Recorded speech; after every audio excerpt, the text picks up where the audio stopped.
بسم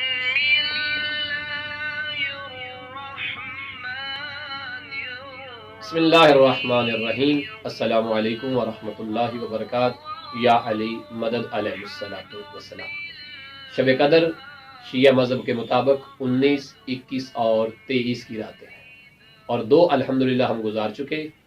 23 کی رات میں آپ کو 10 ایسے اعمال بتانے لگا ہوں، اگر آپ وہ انجام دیں گے گویا آپ نے جو ہے وہ اپنی حیثیت کے مطابق شب قدر کو درک کرنے کا حق ادا کر دیا۔ سب سے پہلا کام جو آپ نے کرنا ہے وہ غسل کرنا ہے، اور غسل 2 ہے، ایک آغاز لیل میں ہے اور ایک نصف لیل کے بعد ہے۔ دوسرا جو اس رات کا سب سے اہم عمل ہے وہ ہے زیارت امام حسین علیہ السلام۔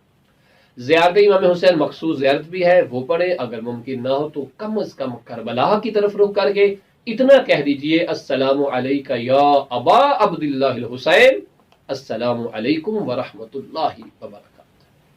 یہ شب قدر کا دوسرا اہم عمل ہے۔ تیسرا شب قدر کا بہت ہی اہم عمل جو کہ افضل ترین عمل ہے وہ ہے شب قدر کی رات میں علمی گفتگو کرنا اور سننا۔ بالخصوص 10 منٹ، 15 منٹ، آدھا گھنٹہ ایک نشست رکھیں جس میں کسی عالم دین سے، کسی پڑھے لکھے شخص سے علمی مسائل سیکھیں، حلال و حرام کے متعلق سوال کریں، حتیٰ کہ وضو کے بارے میں سوال کر لیں، اور کچھ نہیں تو غسل کے بارے میں بھی سوال کیا جا سکتا ہے۔ آپ کو وضو کرنا بھی آتا ہے، غسل کرنا بھی آتا ہے، لیکن ایک دفعہ وضو کا دوبارہ طریقہ سیکھ لیجئے، ایک دفعہ غسل کا دوبارہ طریقہ سیکھ لیجئے۔ یہ فقہی مسائل پہ شب قدر میں گفتگو کرنا افضل ترین اعمال میں سے ہے۔ اور چوتھا اہم ترین عمل شب قدر کا پوری رات جاگنا ہے۔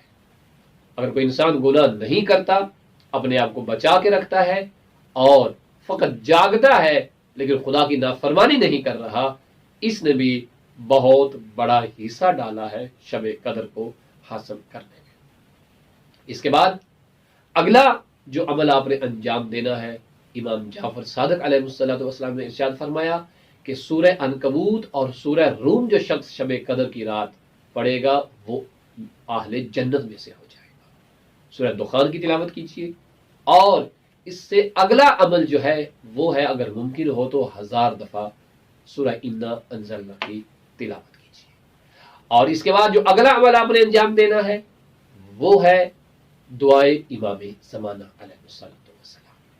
جو بھی دعا آپ کو آتی ہے، زیارت آل یاسین، دعائے عہد، یا مخصوص دعا اللہم اجل ولیک الفرج، اللہم کل ولیک الحجت ابن الحسن، کوئی بھی دعا، بالخصوص اللہم کل ولیک الحجت ابن الحسن، یہ دعا شب قدر میں ضرور مانگیے۔ شب قدر خاص ہے امام زمانہ علیہ السلام کے ساتھ۔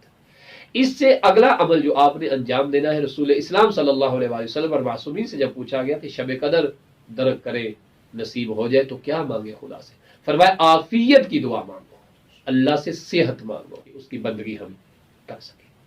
اس کے بعد اگلا عمل جو آپ نے انجام دینا ہے وہ ہے نماز جعفر تیار۔ بہت ہی اہم عمل ہے نماز جعفر تیار۔ نماز جعفر تیار میں بہت ساری برکتیں ہیں، فضیلتیں ہیں، اور دعاؤں کی قبولیت کے لیے بہترین نسخہ جو ہے وہ نماز جعفر تیار ہے۔ نماز جعفر تیار کا طریقہ، آسان طریقہ، تفصیلی طریقہ، اس کا لنک ہم ڈسکرپشن میں رکھ دیں گے، آپ وہاں سے استفادہ کر سکتے ہیں۔ اس کے بعد جو اگلا آپ نے عمل انجام دینا ہے اسرانی عمل، جو آپ نے 19، 21 کی رات کو انجام دیے۔ سر پہ قرآن رکھنے والا بہترین شب قدر کا عمل ہے تاکہ انسان جو ہے اللہ کی بارگاہ میں بلند ہو سکے۔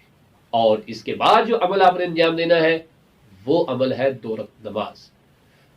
وہی 2 رکعت نماز جو آپ نے 19 اور 21 کو پڑھی، اور 19 اور 21 میں آپ نے جو نماز پڑھی تھی وہی آپ نے 30 میں پڑھنی ہے۔ 2 رکعت نماز ہے قربتاً الی اللہ تعالی، شب قدر کی یہ نماز ہے۔ الحمد کے بعد 7 دفعہ قل هو اللہ پہلی رکعت میں، اور الحمد کے بعد 7 دفعہ قل هو اللہ دوسری رکعت میں۔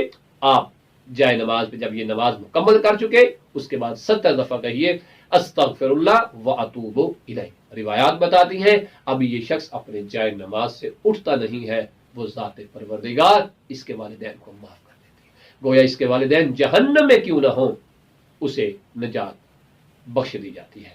لہٰذا